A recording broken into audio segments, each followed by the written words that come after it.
सात बहिन कई बिटियावा बीरन का भैया बीरन का भैया हो सखिया गए हैं विदेशवा कमाई नौकरी बड़ी सुंदर नौकरी बड़ी सुंदर हो सखिया गए हैं विदेशवा कमाई नौकरी बड़ी सुंदर नौकरी बड़ी सुंदर हो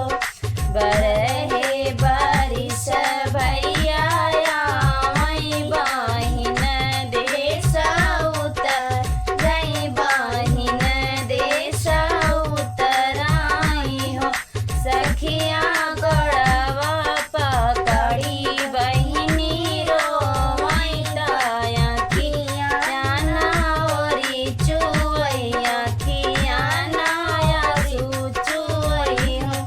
सखिया गड़वा पकड़ी बहिनी रोवई दया किया ओरी चुवैया किया नाया सुचुवई हो चार मोहर भैया दिहले बहिन समझावई बहिन समझावई हो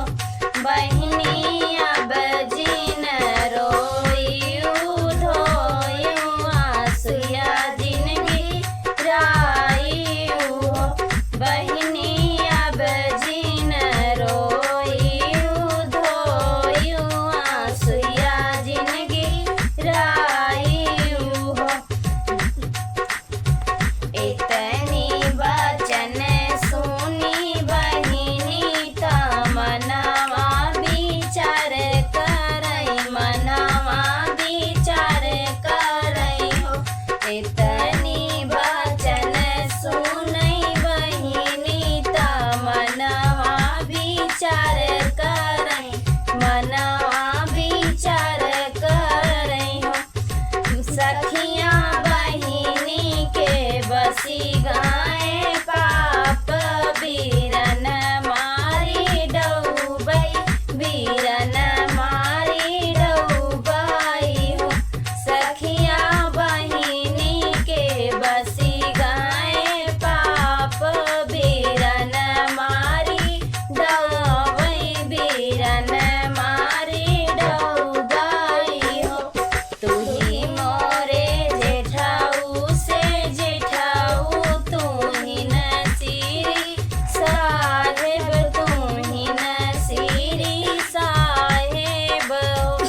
तुही मोरे जेठाऊ से जेठाऊ तुही नसीरी साहेब तुही नसीरी साहेब हो जेठाऊ लैले ढली तलवरिया बीरन मारी दौत बीरन मारी दौत हो जेठाऊ लैले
देवर जी नहीं मारे तब खुद चढ़ी यहाँ लेके अटारी पे। देखा का करत है। चढ़ी